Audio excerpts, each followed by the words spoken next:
All right, so let's start with the big story that we are tracking on WION at this hour. Now, Israel's deadly attack, which killed 7 humanitarian aid workers in the Gaza Strip, has triggered public condemnation from across the world. And it has also given rise to several serious questions. There is a desperate need to ensure a safe passage for humanitarian aid to be delivered into the war-torn enclave. In the latest backlash, Australia has said that it will appoint a special advisor to work with Israel to ensure full confidence in the investigations into the airstrike in the Gaza Strip that killed the aid workers that included an Australian national amongst others. The United Nations Secretary General Antonio Guterres has called out Israel's strategy for the ongoing war in the Gaza Strip, where increasingly humanitarian aid workers have also come under attack. Following this week's appalling killing of 7 humanitarian workers from World Central Kitchen, the Israeli government has acknowledged mistakes and announced some disciplinary measures. But the essential problem is not who made the mistakes. It is the military strategy and procedures in place that allow for those mistakes to multiply time and time again. Fixing those failures requires independent investigations and meaningful and measurable changes on the ground. But remember, this is not the first time that humanitarian aid groups in the Gaza Strip have come under Israeli bombings. Last month, the United Nations had said that ever since this war began in October last year, a total of 196 humanitarian aid workers have ended up losing their lives in this Israeli onslaught. Now, on the 28th of December, Israeli forces opened fire at a United Nations aid convoy in central Gaza as it was returning into the northern part of the enclave. On the 24th of November, Israeli tanks destroyed an MSF minibus that had prominently displayed the group's logo in southern Gaza.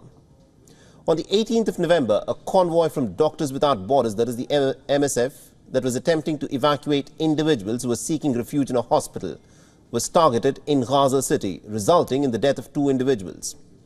On the 7th of November, a Red Cross medical convoy was attacked in the Gaza City, resulting in injuries to a driver and causing some serious damage to 2 trucks.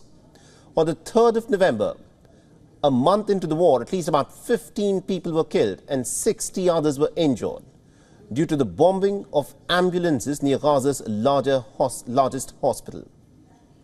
Now, the United Nations chief has also called for an independent probe into the deaths of the 196 aid workers since October last year. It's obviously for the government of Israel to accept the possibility of that independent investigation, because the investigation can only work with the cooperation of the Israeli authorities. But as I said, the question is not these only specific incidents. 196 humanitarian workers have been killed, and we want to know why each one of them was killed. So that is what Antonio Guterres has said. Why were 196 workers, humanitarian aid workers, killed, and what led to each of those 196 workers getting killed? Now, the American Secretary of State Anthony Blinken has also said that the United States is carefully reviewing Israel's inquiry into the strike that killed the aid workers. We received Israel's report on the terrible killing of the World Central Kitchen team in Gaza a few days ago. We're reviewing it very carefully. We'll be discussing its conclusions with Israeli officials and with humanitarian organizations in the days to come. It's very important that Israel is taking full responsibility for this incident. It's also important that it appears to be taking steps to hold those responsible accountable. Now, following global outrage over the actions of the Israeli forces in the Gaza Strip, Israel has said that it has now dismissed 2 of its officers and has formally reprimanded senior commanders in the IDF. This after an inquiry into the deadly strike this week found some serious errors and breaches of procedure.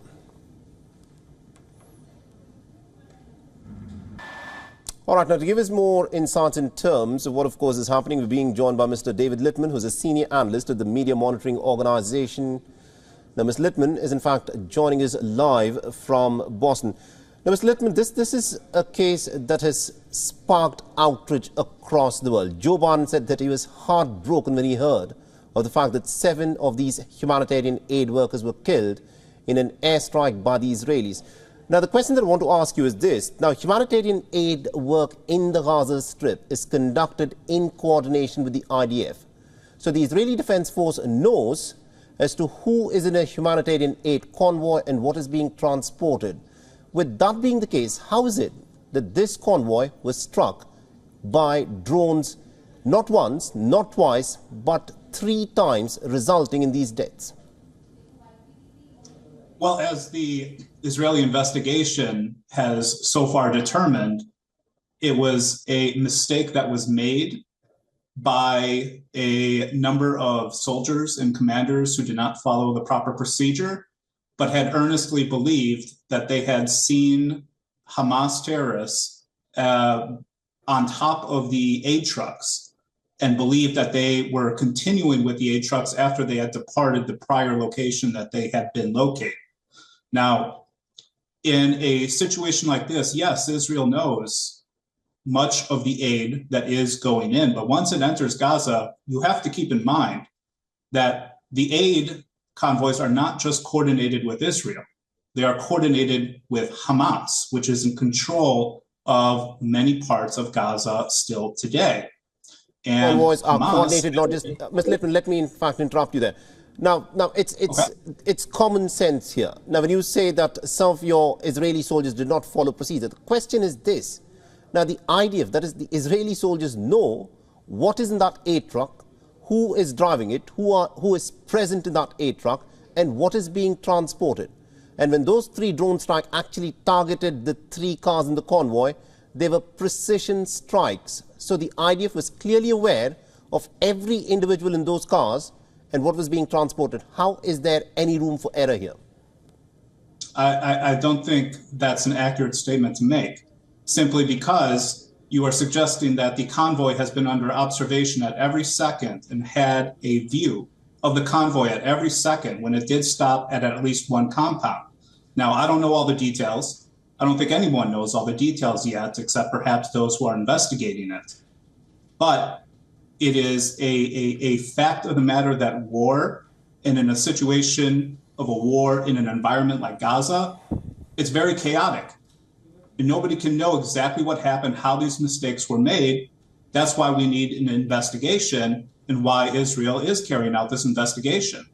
It appears to understand... do you also recognize the kind of comments that are now coming forth? Now, Jose Andres, the celebrity chef and the founder of this charity, World Central Kitchen, he said that Israel cannot be investigating a mistake, an error that it has committed. The Australian President, Prime Minister Anthony Albanese, he went on to state that the explanation that is coming forth from the Israeli side is just simply inadequate to explain the scale of what has happened. Because this explanation that is being put out by the IDF simply seems to not be convincing people of what has actually happened in this extremely tragic case.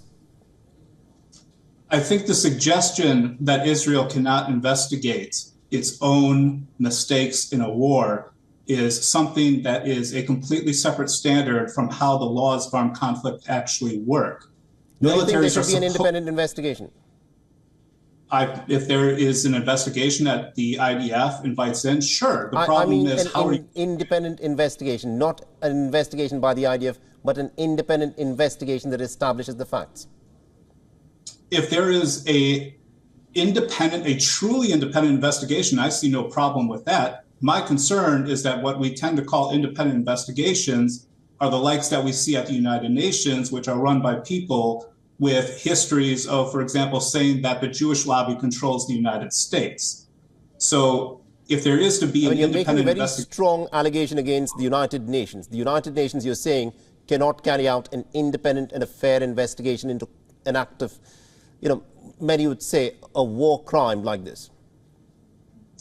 Yes, I am absolutely saying that the UN has a documented history of its investigations into Israel, hiring people that are clearly not impartial, people that have histories of clear anti-Semitism, people like Francesca Albanese, people like Maïloun Qatari, people like Navi Pillay. These are people who have histories of anti-Semitic statements, histories of calling to punish Israel for this, for that, before they even have the facts. And so, yes, I am saying that the United Nations has proven itself to be incapable of forming a truly independent investigation. All right. Now, I'm not familiar with how they perceive a proper investigation. So Australia is a close ally of Israel, Mr. Littman. I'm afraid we are completely out of time, but this is something, an incident that will be looked into and that will be talked about for a long time to come. And one, of course, expects that a thorough and an independent investigation, of course, establishes the facts in this case. Thank you very much indeed for joining us live from Boston. For all the latest news, download the WION app and subscribe to our YouTube channel.